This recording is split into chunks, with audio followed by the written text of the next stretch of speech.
인적의 확인제도 관련돼서 설명드릴 내용은 저희가 이제 제도가 왜 도입이 됐고 벤처기업 확인을 받기 위해서 어떤 좀 절차를 거쳐야 되고 그다음 확인을 받게 되면은 저희가 어떤 혜택이 있는지 등에 대해서 좀 설명을 드리도록 하겠습니다.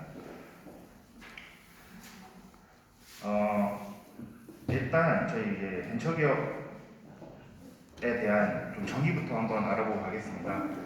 일반적인 의미로 저희가 알고 있는 벤처기업이란 뭐 첨단 기술과 Y기업 이러한 개발을 하여서 새로운 뭐 사업을 하는 이러한 기업들로 좀 알고 계신데 저희 벤처기업은 명확하게 저희 벤처기업 특별법에 명시가 되어 있습니다. 그래서 법적인 의미로 봤을 때는 저희 일단은 첫 번째 요건이 중소기업이어야 합니다. 그리고 두 번째로 벤처 투자 유형, 연구개발 유형, 혁신성장 유형 중 한 가지 요건을 충족해야지만 저희가 벤처기업으로 정의를 하고 있습니다. 제가 오늘 말씀드릴 건 사업계획서를 많이 제도가 변경이 되면서 사업계획서 작성에 대한 좀 애로가 많으신 것 같더라고요. 아무래도 기존에 뭐 보증대출형 같은 경우 보증이나 대출을 받으면 뭐 자연스럽게 대출로 확인된다는 인식들이 좀 많이 자리 잡고 있어서 기존에는 사업계획서 같은 경우가 상당히 좀 간략하게 작성이 된 사례들이 있었습니다. 아무래도 이제 민간으로 제도가 넘어오면서 그 이전 정부의 국정과제에서 벤처다운 벤처를 좀 발굴을 하자. 그러니까 기존에 재무적 건전성보다는 실질적으로 재무적 건전성이 좀 떨어진다 하더라도 그러니까 기술력과 성장성이 갖고 있는 유저기업들을 발굴을 해서 그에 대한 합당한 지원을 하고 성장을 시키자라는 취지에서 시작이 된 겁니다. 그래서 저희가 좀 더 접근하시기 쉽게 사업 케이스에 대한 포인트라든지 어떻게 작성을 하셔야 되는지를 좀 설명드리려고 자리를 좀 마련을 했습니다. 먼저 들어가기 앞서 좀 말씀을 드리자면 이 사업 케이스에 들어가는 심의들이 그러니까 저희가 이 앞단에서도 절차를 말씀드렸지만 전문평가기관의 현장 실제 조사는 벤처 확인을 받기 위한 가부를 결정짓는 단계는 아닙니다. 현장 실제 조사라는 현장 평가라는 부분은 말 그대로 현장 평가를 하는데 참고적인 부분이에요. 그러니까 심의위원회에서 현장에 나가시지 못하니 그 결과를 갖고 참고를 하셔서 심의를 하시겠다는 목적으로 진행이 되고 있고 현재 실제 조사에서 낮은 점수를 받았다 하더라도 심의위원회에서 탈락이 되거나 그러는 건 아닙니다.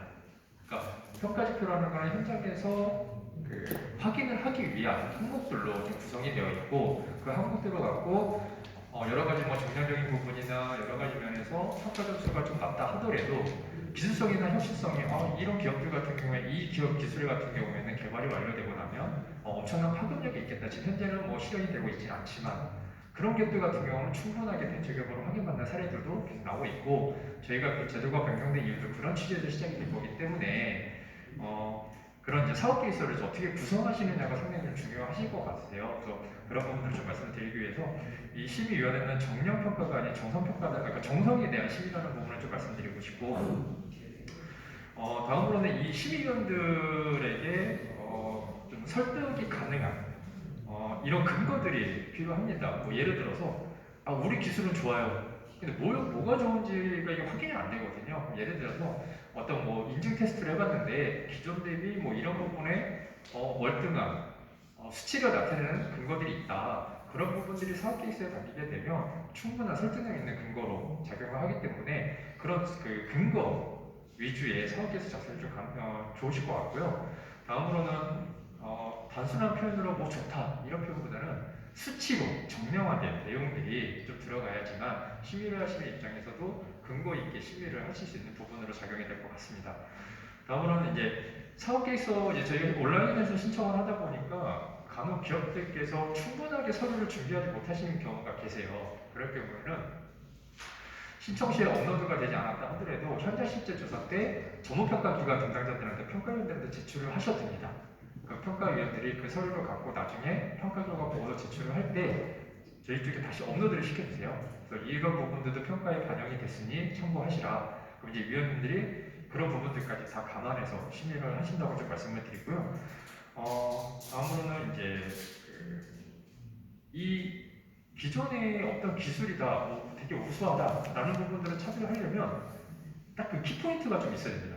그러니까 전체적으로 맥락 없이 그 어떤 그 포인트가 없이 뭐가 좋고요, 우리가 어디보다 더 낫고요, 뭐 이런 매출을 올릴 수 있습니다. 이런 부분들은 이 받아들이는 입장에서는 상당히 좀 뭐라 그래야 될까요?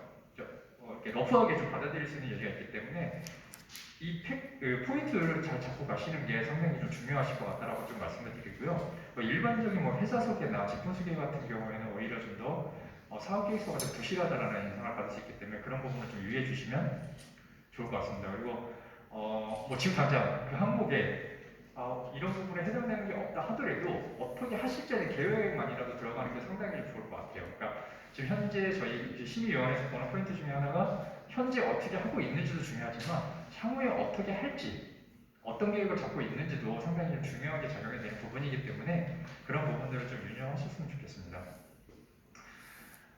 본격적으로 이제 말씀드리면 저희가 이제 처음으로 이제 신청서를 작성하실 때 보면 정량적인 부분들이 있습니다. 예를 들어서 매출이 얼마고 고용인원이 얼마고 이거는 일반적으로 기입을 하시는 내용들이기 때문에 저희가 여기서 설명을 드리진 않고요. 그 서술형으로 갈 수 있는 이제 정성평가들의 항목에 대한 내용들을 좀 설명을 드리려고 합니다. 그리고 오늘 말씀드리는 사업계획서는 저희가 벤처투자위원 같은 경우는 사업계획서 지출을 요구하지 않습니다. 그러니까 투자 요건으로만 저희가 심의를 하고 있기 때문에 벤처투자위원 같은 경우는 사업계획서 작성하실 필요가 없으시고요. 연구개발위원 같은 경우에도 성장성만 보고 있습니다. 그러니까 그 요건에 대해서는 기술성을 이미 확보하고 있다고 저희가 인정하고 있기 때문에 사업 성장성만 보게 되고 혁신성장위원 같은 경우에는 기술성과 성장성을 다 보게 됩니다. 그래서 오늘 사업계획서는 혁신성장위원 중심으로 좀 말씀을 드리는 거고요. 연구개발위원을 준비하실 계획이 있다고 한다면 이 사업계획서 작성과에 대해 기술성은 신경 안 쓰셔도 되고요. 성장성에 대한 부분만 주의 깊게 들으시면 될 것 같습니다.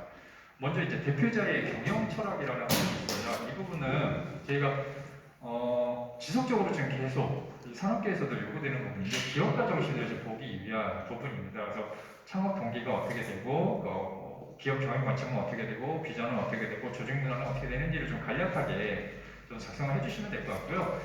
이게 좀 화면이 크진 않아서 잘 보이실지 모르겠지만 저희가 이 작성 예시를 들었습니다. 그래서 보시게 되면 이 순서가 이 신청하는 기업의 이 비전이 무엇이고 우리가 하고 있는 서비스는 어떤 것인지 그리고 그거에 대한 설립 목적이 어떻게 되는 것인지를 간단하게 좀 보여주고 계시고 이 서비스를 통해서 어떻게 성장을 이루어내고 어떤 기대 효과를 통해서 어떻게 좀 발전하고자 한다 라는 부분으로 이제 작성이 되시면 되겠습니다. 그래서 이 부분은 사실 기업에서 갖고 계시는 기술들의 여러 가지 성장이나 기술성에 대한 부분도 있겠지만 전체적으로 기업가 정신에 입각해서 어떻게 기업을 경영하고자 하시는지가 좀 간단하게 요약해서 들어갈 부분이라고 보시면 될 것 같습니다. 그리고 여기 또 예시 부분도 있는데요. 이렇게 복잡하게 쓰시는 분들도 계시지만 이렇게 간략하게 쓰셔도 됩니다. 저희가 회사의 경영 관점은 어떻게 되는데 어떤 효과를 저희가 갖고 주려고 하고 있고 어떻게 관리를 하고 있고 어떻게 우리가 기대 효과를 가져가려고 한다 라고 작성을 하시면 되겠습니다. 다음으로는 이제 신기술, 신제품 인증을 위한 노력이라고 해서 이게 NET, NEP라는 신기술, 신제품 인증이 있습니다. 근데 사실 일반적인 중소기업에서는 NET, NEP를 받으시기가 상당히 어려우세요. 거의 없으세요. 그래서 저희가 NET, NEP가 있는 기업들은 그렇기 때문에 이 항목에 대해서는 무조건 만점을 드립니다. 만약 인증서가 있다고 하시면. 근데 인증서가 없다고 하시면 이 신기술, 신제품 인증을 받기 위한 노력이라고 해서 현재 시장에 나와 있는 기술 대비 어떠한 차별성을 좀 두고 있는지 그래서 기존에 아까도 말씀드린 것처럼 수치와 인증에 대한 근거를 통해서 우리는 어떤 기술을 갖고 있는데 지금 현재 다른 기술과 시장에 나와 있는 기술과 비교할 때 이런 부분에 차별성을 두고 있다 이런 독창성을 두고 있다 라고 표현을 해주시면 되겠습니다. 그래서 저희가 이 작성 화면인데요. 이렇게 보시면 이 서비스명이라고 여기는 이제 서비스 업종이라고 되어 있는데 이 기술명이나 제품명을 기재해 주시면 되고요. 다음으로는 어떻게 개발을 하셨는지를 선택하시고 개발 기간은 어떻게 됐는지 확인하시고 신기술 신제품 인증 여부만 판단하시면 되는데 만약에 신기술 신제품을 갖고 계신다 그러면 이 항목이 활성화가 되지 않습니다. 그러니까 작성하실 필요가 없고요. 없으실 경우에는 이 작성이 가능하시게끔 나오는데 아까 말씀드린 것처럼 혁신기술 서비스의 우수성 및 기존 기술, 차별성을 확인할 수 있도록 세부적으로 설명이라고 되어 있습니다. 그래서 기존에 나와 있는 기술이나 제품과 대비해서 어떤 차별성이나 독창성을 갖고 있는지 작성을 해주시면 될 것 같고요. 말씀드린 대로 그 근거와 수치를 넣어주신다면 가장 좋을 것 같습니다. 그래서 가장 그렇게 좀 작성해 주시면 되고요. 이 뒤에도 마찬가지로 예시들이 있는데 이 예시들을 참고하시면 좋을 것 같습니다. 다음으로는 이제 기술하고 제품 또는 서비스 소개의 필요성입니다.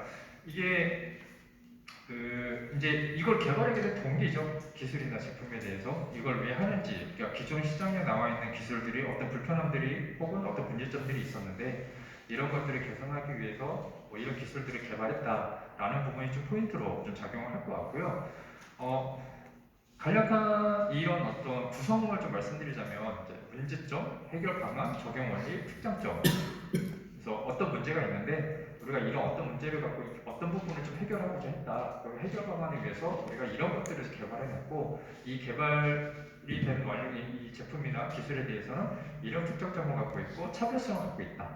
라고 표현을 해주시면 되겠습니다. 그러니까